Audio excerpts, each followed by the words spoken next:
So I'm short and my voice carries, so if I move over to the side, if you can't hear me, you can let me know. But it's not always comfortable for me to stand behind a podium because I feel like I'm so short. My name's Roberta. I'm an alcoholic, and I'm really grateful to be here tonight. I always love to see a room of shining faces of smiling alcoholics. It amazes me that we can all be sitting here from where we all probably came from.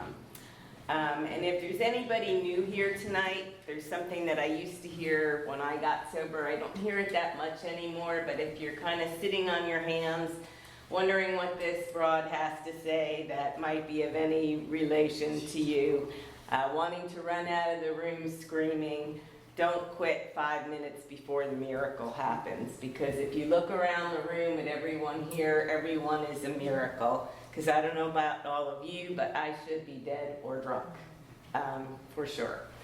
So my sobriety date is October 1st, 1987. And I have a sponsor who has a sponsor. I sponsor a lot of women who also sponsor a lot of women. One day, my sponsor and I were sitting in the Saturday morning meeting we all go to, and we were talking about sponsees, and she said, you know, if you look around the room, at some point in our sobriety, we've sponsored every single female in this room. And it's true. So let's see, I grew up in White Plains, New York. Yes, I'm from New York, I'm a Yankee. Don't hold it against me, all you people from the South. But I grew up in White Plains, New York in a family of 5, in an Italian family. And in my, there was no alcoholism that I knew of in my family. However, I can tell you today there's a lot of ism, but back then I didn't know anything about that. And everything, the way I grew up seemed perfectly normal. My Italian grandparents, you always had wine in a little sherry glass when we had pasta. So, I always was able to drink. My parents were not alcoholics, but when they had parties, the morning after, we would all go downstairs and eat all the leftover chocolate cake and drink all the leftover drinks. I mean, that's what all 5 of us would do. So I was the oldest girl in an Italian family. I had an older brother. Everyone else was younger. So I was the over-responsible one, the one who took care of everything, the one who kept the peace, the one who triangulated. All of my character defects were set right there when I was a child, because those are the things that I carried with me that became, of course, detrimental later on, because I do everything to excess. So drinking was really normal. I didn't start drinking anywhere heavy, or it wasn't a big deal in my life until I went to college. Somehow I decided to go to a place called Frostburg State College in Maryland, and they had moonshine. Now, moonshine is a very nice beverage, except for I remember nothing after I had the first few. So I was out there for about 6 months, and that school didn't work out for me. I was overwhelmed by a lot of things out there, and I went back to a nice private women's college in New York thinking that would keep me safe. My mother had gone there. My grandfather had built the buildings there. It didn't stop me from drinking. It did not stop me from drinking. I became I'd like to tell you that it just happened. I don't know. Drinking was normal, and we drank all the time. We went out to the bars at night. Somehow I ended up with a car, and I was a designated driver. People would say things to me the next day like, do you remember almost hitting that tree? Or I would find my car on the lawn of somebody's yard, miles away. I don't remember a lot of my nights out there. I always thought I thought it was a great badge of honor that I could keep up my drinking with the guys, shot for shot. It really wasn't. It was really embarrassing, because the longer it went on and the less I remembered, the more embarrassing it was to try to have to figure out the next day, what did I do? When I lived in a house, a big house by my senior year, where we would have, these wild parties, where nobody would talk to each other for the next week because nobody knew what happened. And so when I graduated college, a lot of my friends stopped that crazy behavior. I did not. I went to Europe. I went to Europe with a couple of my friends, and while I was in Europe, I continued. I did a lot of things that I'm embarrassed about, mortified about, that I wouldn't want to brag about during those drinking times when I was in Europe. I had one friend who stayed 3 months. I stayed 6 months. Another friend stayed a couple of years. And that drinking just continued. I came home, and when I had been in college, I worked actually in a bar and a restaurant for many years. So that always helps with the drinking, right? I mean, I worked through my shifts. I drank through my shifts. And at the end of the night, all the people who worked in the restaurant would go out and drink. So that's what I did after college for a while, and I went to work for a place across the street, and anyway, the drinking just continued, and it continued to my 20s. So by the time I was 24, I was a full-blown alcoholic. I was totally wasted all the time, and it just wasn't pretty. And I knew I was an alcoholic, and they didn't know what to do about it. And I had, by the end, I had a really good job. I'm an interior designer. I was in furniture sales. I was extremely successful in New York, but I was losing things. I was doing things I thought I would never do, that I promised. I broke every boundary, every moral boundary that I had set for myself. I was forgetting to pick up clients at the airport. I was losing my car. I was losing my credit card. You know, I was drinking nonstop.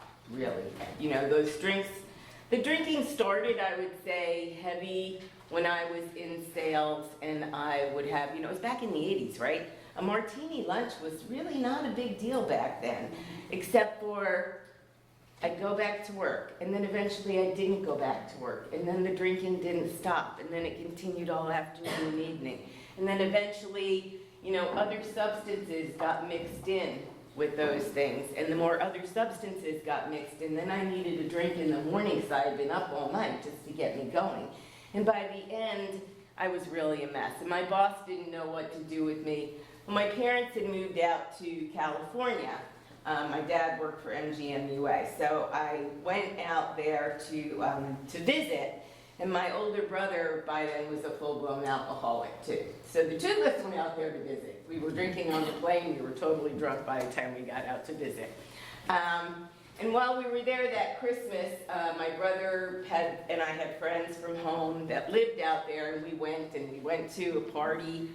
And at that party, there was a guy in the corner in a hoodie smoking pot, and I decided, that's the man for me.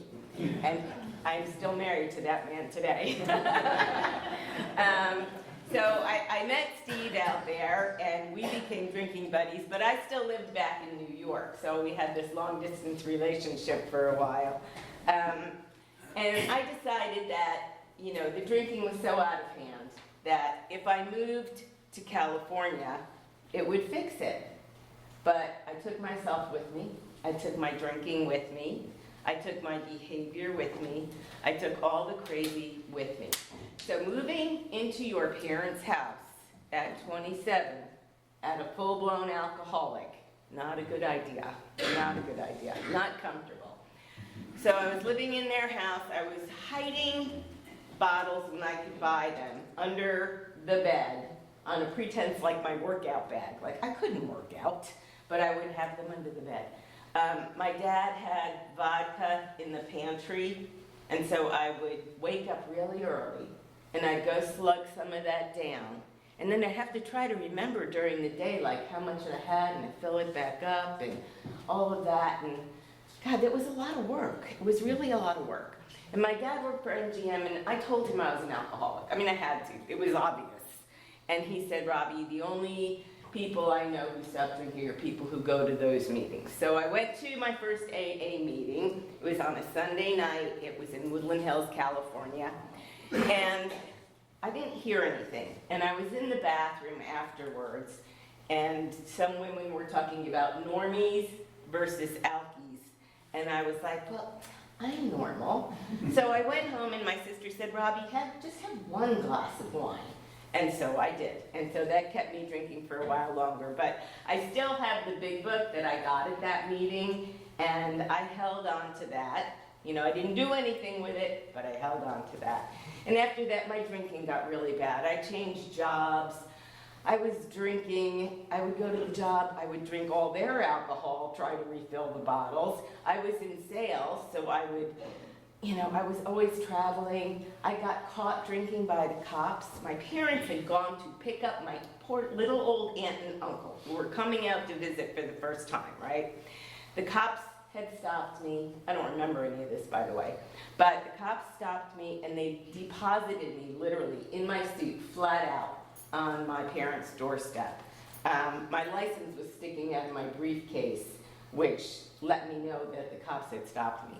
I had no idea where my car was.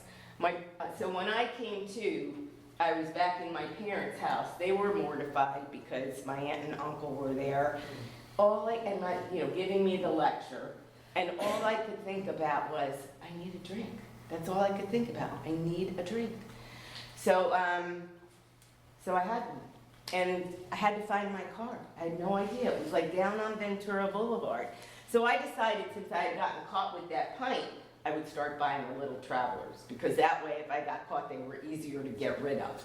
And so then I would buy those, go from place to place to place to place, until it just got out of control. And towards the end of my drinking, one of my worst memories was I was waiting to get picked up because my car was in the shop. And you know, I was so important, I had to get to work. So I'm in my three-piece suit, and I'm waiting for a ride.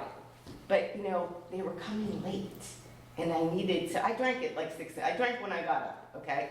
So the liquor stores were open at 6 in the morning in California.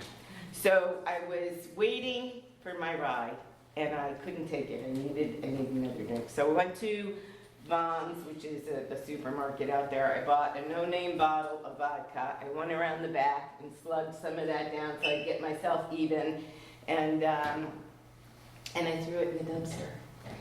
And I went back out to wait. And I was waiting, and I was waiting, and I couldn't wait anymore. So I went around the back, and in my three-piece suit, climbed into that dumpster to get that bottle, you know, and that was not a pretty scene. So that was getting towards the end. At the end, Steve lived in a house where it was kind of a coke house. There were people coming in and out all night. It was pretty crazy. And then we finally got an apartment. And by the end of my drinking, I was laying in my apartment, ordering in alcohol. And that was the best I could do. I couldn't even get out to get my alcohol anymore. But this is what I always find so amusing, is that we come in here so delusional, right? We have no idea how crazy we are. So I am laying in a stained robe, at least 50 pounds overweight, drinking whatever it is I'm drinking. Now in California, there's billboards, and there's a black velvet lady, you know, with the lovely black velvet gown and the drink. This is what I think I look like, okay? But I am in a stained robe laying on the sofa ordering in alcohol. And that is actually what I look like. So I don't know how or why I got sober. I knew for years I was an alcoholic, but I didn't know that there was a way out. You know, I really didn't. I had gone to that one meeting, but I didn't hear anything because I wasn't ready. So I am convinced that the prayers of my mom and my mother-in-law are what got us sober. So Steve and I went to, the first day I decided I wasn't going to drink. I kind of ordered some white wine spritzers, which was tapering it down for me to see if I could make it through the day. And the next day we were going to the Santa Anita racetrack. I mean, that's a big drinking place, okay? So we go to the Santa Anita racetrack, and I bring this thing of iced tea and strawberries, and my husband has his case of beer. And so this is what a great judgmental alcoholic I am, okay? So I drink my iced tea, I make it through the day, and he's had a case of beer, and I'm thinking, he is so drunk. And here I have one day, barely one day sober, okay? And this is what I'm thinking. I mean, really, I gotta wonder where this brain comes from sometimes. So I decided that I was gonna go to a meeting, and I went to a meeting at a place called The Hole in the Sky on Tuesday afternoon at noon. And I thought I was gonna go in and I was gonna see a bunch of guys in trench coats with, bottles in their pockets. And it wasn't too much different from that.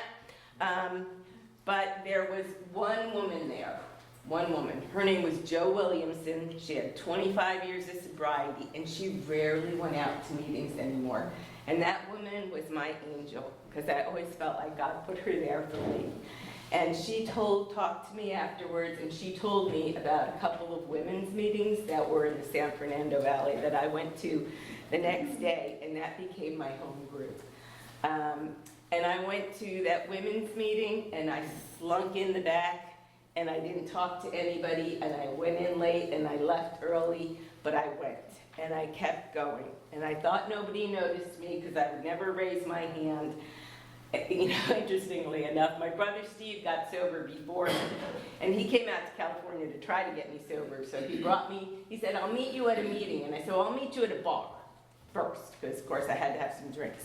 And he wanted to go to a meeting down in LA where there were he was going to see movie stars or something. So I met him at a bar, and we go to the meeting, and this was before I was ready.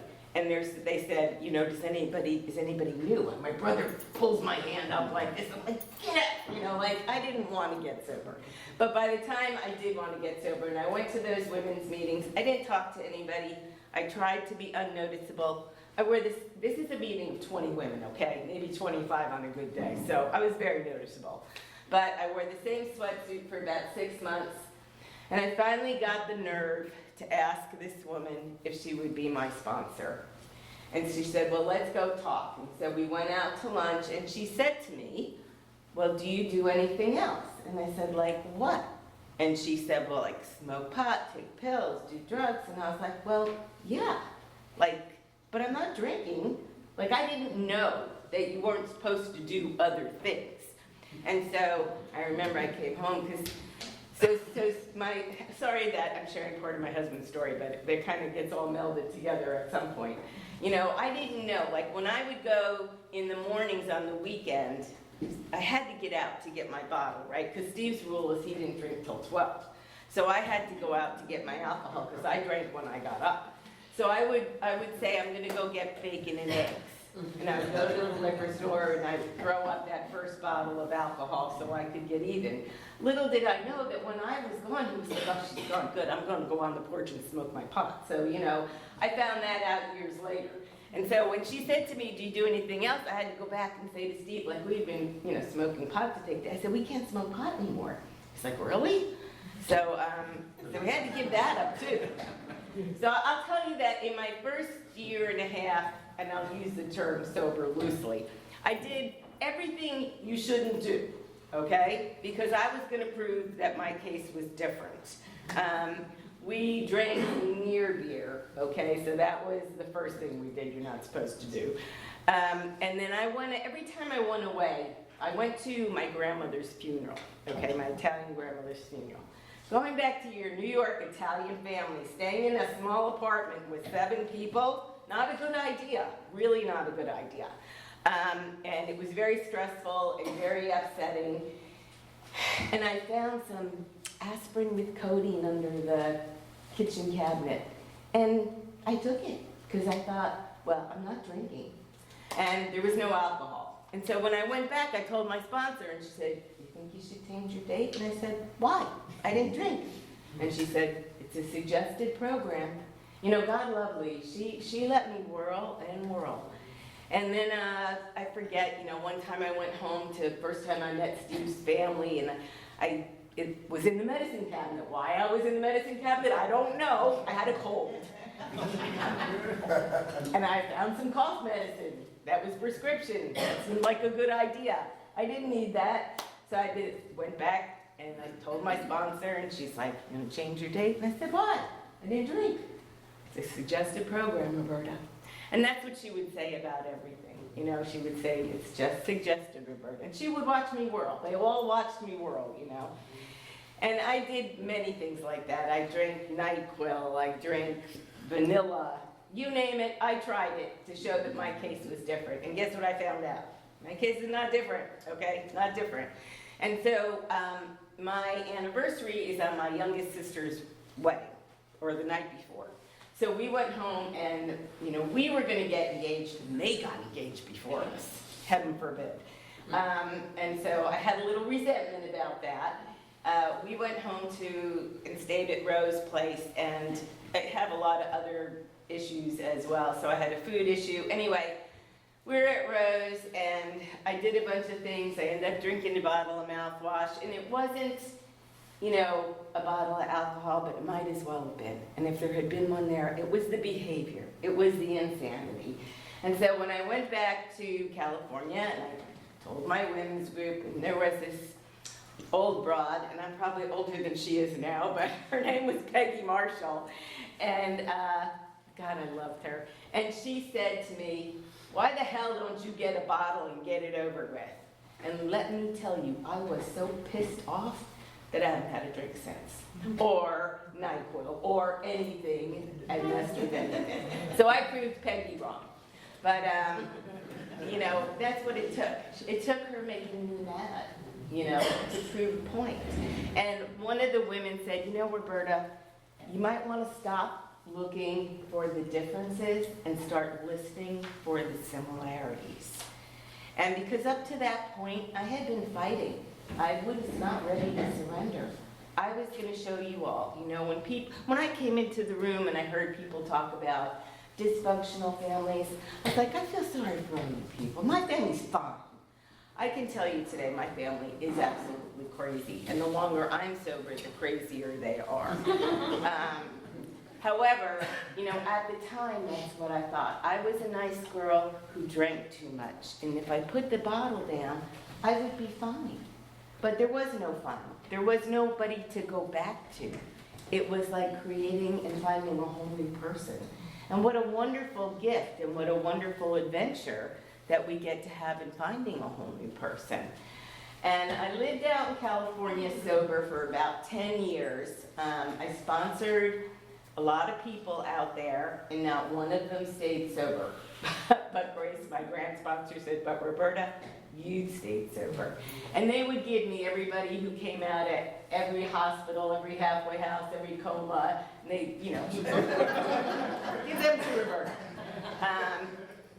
Even though I didn't want to do anything, in the women's meeting I went to, it was in a small garage of a men's halfway house. And so you were the secretary, you had to take all of the coffee pot and everything with you. So they made me secretary. I thought I was very important. Today I know it was like, oh good, there's somebody new, let's give her this to take care of. Because you had to take all the stuff with you to bring it back. But what I had to do is in California, you have a birthday, not an anniversary, and you get a cake and you speak for 20 minutes. But, I had all this panel of broads, I called them. I had to call them and check what kind of cake I was bringing. Because if it wasn't right, I was going to be in a lot of trouble. And that forced me to pick up the phone. Because I did not want to pick up that phone. Even with my own sponsor, it was back, before cell phones. I learned to pray, getting on my knees and saying, please God, don't let Lee pick up the phone. Literally, every time I would call her. Because I didn't know what to say. And she would say, we know what to say, it's okay. But that connection to Lee was the first connection I ever had with another human being on any kind of honest level. And I didn't understand why I had to call her every day. I thought that was the most ridiculous thing I ever heard of. Why would I need to call her every day? But I was so comfortable calling her that when the shit hit the fan, like it always does at some point, I was comfortable calling her and saying, help, I want to pick up a drink, And so thank God for that. Thank God for that. So it took me a long time in AA, sometimes quickly, sometimes slowly. I was very slowly, okay? I fought everything tooth and nail. I did not want to surrender. It took me a long time to stop fighting, a really long time. And I would hear all these people say, oh, I have so many friends in the program. And I was like, I don't have any friends in the program. And Lee said, Roberta, in order to have friends, you actually have to be a friend. And I was like, well, what does that mean? Like, I didn't know what that meant. I had a lot of drinking acquaintances. I knew how to drink and party with people. I didn't know how to have an honest conversation. When I was drinking, you know, I was very outgoing. When I got sober, I was like, I don't know how to talk to anybody. I don't know how to have a conversation. I don't know how to dance sober. You know, I don't know how to do anything sober. And so I had to relearn how to behave.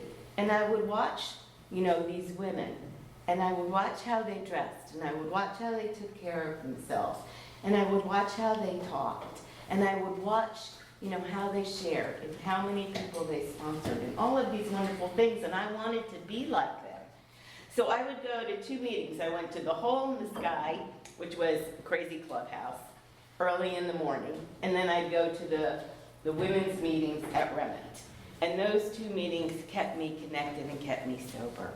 And so trying to sponsor women, I didn't feel like I did a good job, but I stayed sober. And when I moved to North Carolina, God did a lot of things for me I couldn't have done for myself. I moved here and you did it all wrong, okay? You did not do the meetings the same way they do in California. And so I called back to old Nick, who had like 35 years at the clubhouse, and I was ranting and raving and, you know, telling him you did it wrong and saying, what should I do? And he said to me, I'll tell you what I tell all the guys I sponsor who move out of town. I was like, what? Thinking I'm gonna get words of wisdom. Sit down, shut up, and listen. And I was like, really? Really? So I did what he said. So I started going to, there was a women's meeting back at Melba's. I know you guys remember Melba's. And I started going there. And there were not a lot of women in this area who had a lot more time than I did. So God did for me what I couldn't do for myself. One woman who had moved from New York was going through a horrible divorce.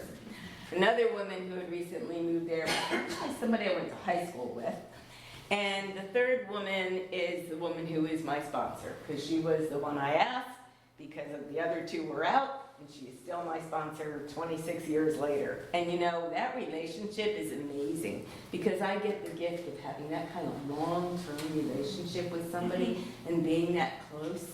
And there's another woman from that meeting who I started sponsoring when I moved here, and I still sponsor her today. That's a long time. Those are long relationships to have with people. I didn't have that when I got here.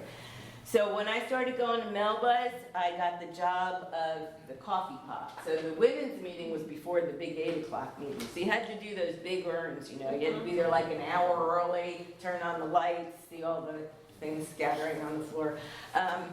And, you know, it kept me in service. It kept me going. It forced me to go in a new situation, in a new place where I really was uncomfortable. And I started sponsoring a lot of women. And what was really interesting was I moved here thinking, I don't know anything, I'm a baby. And what I heard come out of my mouth, I heard Grace, I heard Lee, I heard that panel of broads. I started hearing all of those things that I didn't even know that I knew come back out of my mouth, you know, and it was God speaking through me. It was amazing. So I am so grateful. And today I get to see something. I have a woman who I sponsored from that same meeting in those same early years in North Carolina, who I sponsored for quite a while, and she disappeared. And she came back during COVID, and she is back in the meetings now. And it was so interesting for me to see, you know, how grateful I am that I've gotten to stay here. And I got to stay here, I don't really know how. You know, I go to meetings, I try to be there for other people. Most of my sobriety has been, you know, pretty lovely, right? So I got married, Steve and I got married in sobriety, and that was out in California. And then we ended up here in North Carolina, and we had a son out in California, and we had another son when I got here. And so life went on really well. And somewhere about 25 years sober, I think I kind of just got a little complacent and felt like I knew everything. And I was sponsoring a lot of people, but I was not growing spiritually. You know, I was not letting God run the show. I was getting back in charge and back in my own way. And so, so quite a few things happened. Some women I had sponsored for a long time fired me, and that was really uncomfortable.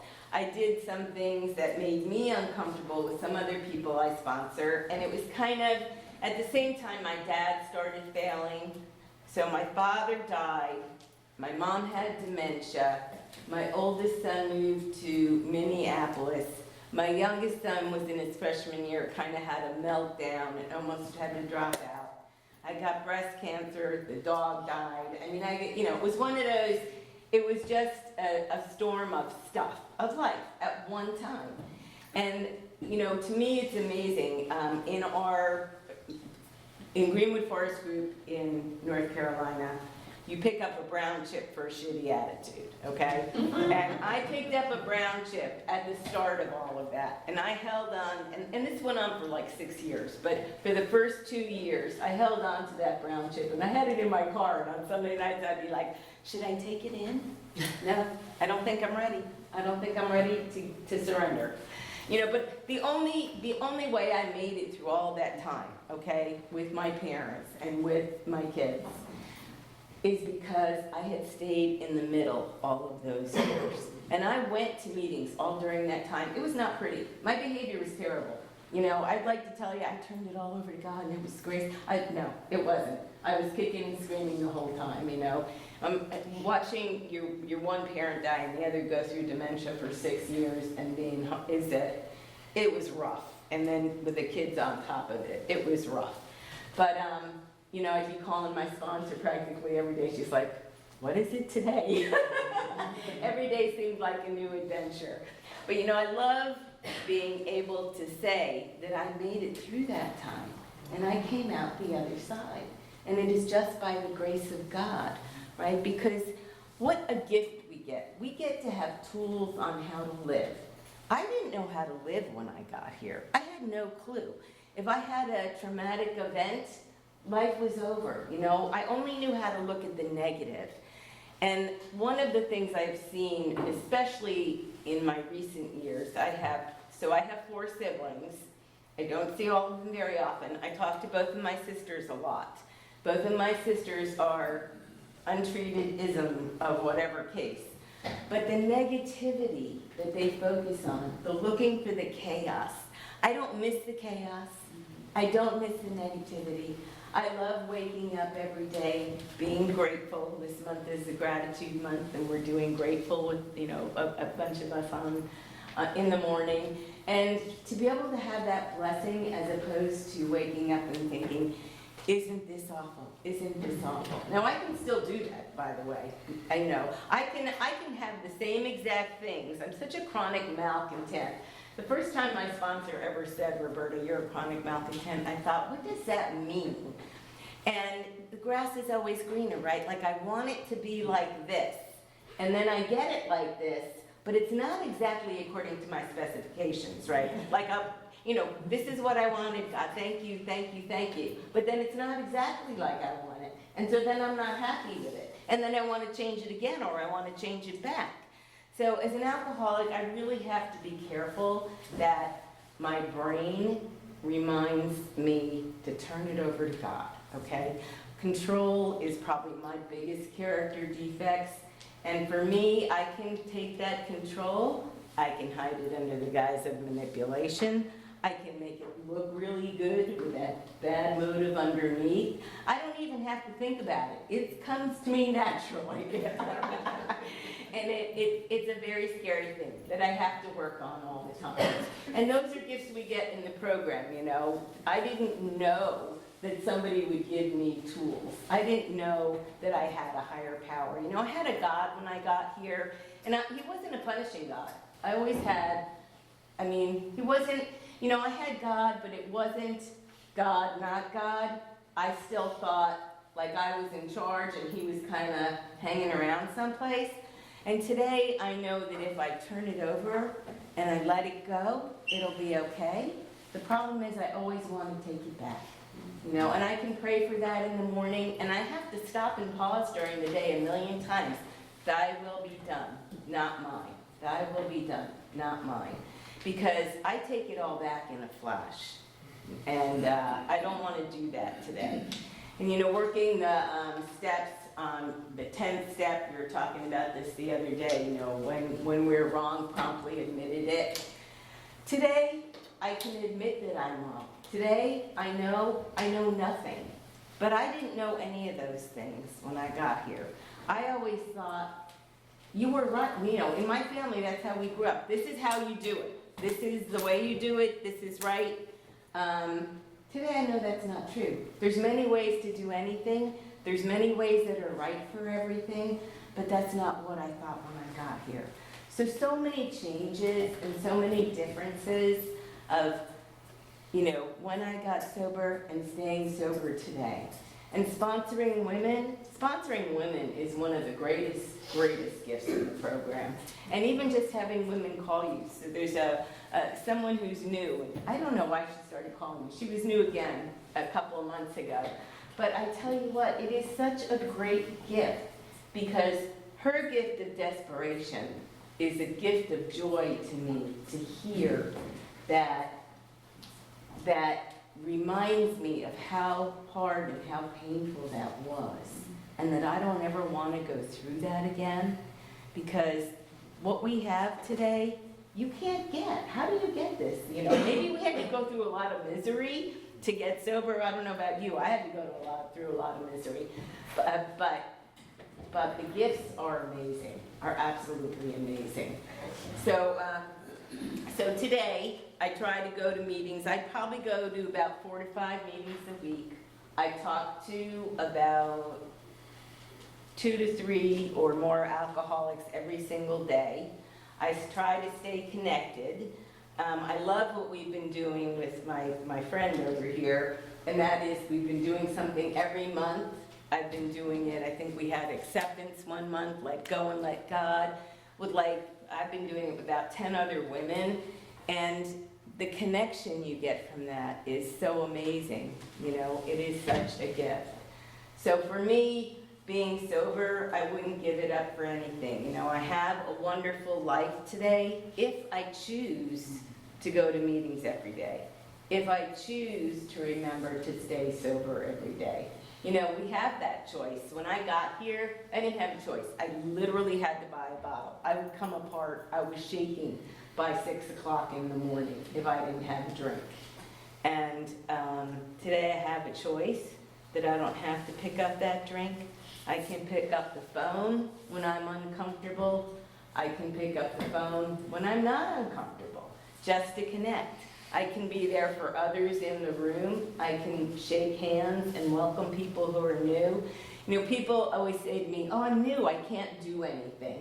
There was a meeting in California, and my sponsor had said to me, or my grant sponsor, I was griping about the meetings I was going to, and she said, well, try some other meetings. She said, but you have to try a meeting at least 5 times before you decide if you like it or not.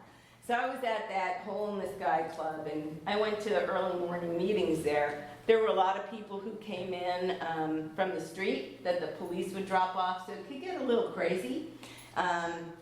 So there was some guy, and he came in, and he was drunk, and he was causing a lot of ruckus, and there was a man there who was new. And he got up, and he walked out. And I went after him, and I said, you know, I said, it's not always as crazy as this. I said, but you need to try the meeting 5 times before you decide not to come back. Now, I went out after that. That man stayed sober. And he will, she's got, I've got 42 years or something today, and he will share. That's why he came back. And I didn't know what I was doing, but I parroted what Grace had told me to do to somebody else. And so when people say they have nothing to give, what you hear in the rooms is something that you can share with somebody else. And that is another gift that we get in sobriety. And you know, I love having a higher power today. I love having the God of my understanding. I love being able to have someone to turn to every single morning to thank for getting me sober and to ask to keep me sober. I love getting on my knees And I love asking, how can I be of service today? Because when I remember to ask how to be of service today, then I'm not thinking about what am I doing next, or what am I doing, what's on the list? Because I always have a list. And I am one of those people who, you know, I'd like to tell you I'm good at meditating and being quiet, not at all. I am one of those human doings. I am constantly an itch. I have a hard time sitting still. And so I literally will have to time myself, you know, to have quiet time. But there's a lot of alone time I have where I can talk to my higher power and I can ask for guidance and I can ask to help stay sober. So for anybody who's new, you know, get a sponsor, very important. Work the steps, very important. The steps are in order for a reason. I did a lot of them out of order. It doesn't work very well when you do them out of order. You know, like I came in, I thought, well, I'm just going to tell my parents I'm really sorry. Well, my parents knew I was really sorry. So I was young when I got sober. And they knew I was sorry. I mean, I was a sorry ass. I've been saying I'm sorry for months and months. And you know, what a terrible thing. Like, I always thought, I made amends to my parents, and they were like, Robbie, we just want to see you sober. You know, and I thought, well, that was easy. I did not know that God was going to move my parents to North Carolina when they aged, and I was going to be the one taking care of them. And God has a funny sense of humor, because he'll find a way.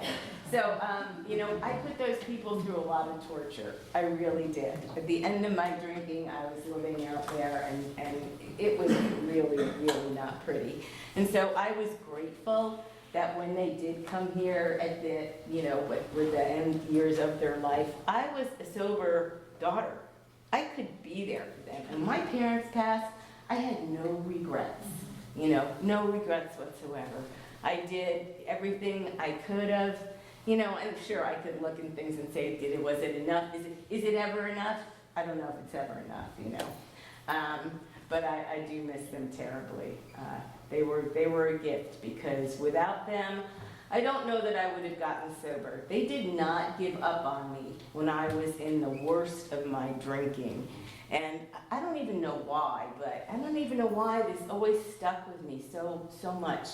I mean, I was literally at the end of my drinking in California, and I needed to get a car. And I needed my parents to co-sign a loan.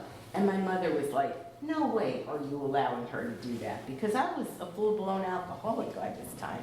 And my father did it. And it touched me so much that he knew I was an alcoholic, and he would do that for me. And it is one of the things that I am so grateful to him for, because he trusted me, which he shouldn't have, really, by any stretch of the imagination. They should have been way far away from me. That he trusted me. It was one of the things that I held on to when I got sober. And so, but you know, I know we're in a mixed room, but I will say that the women, for me, you know, I learned to emulate the women I saw in the rooms. And I saw the women who knew how to behave, knew how to dress, knew how to walk with dignity, knew how to speak, knew how to behave, and I wanted to be like that. And those were the things that I watched for and I learned for in the rooms of AA.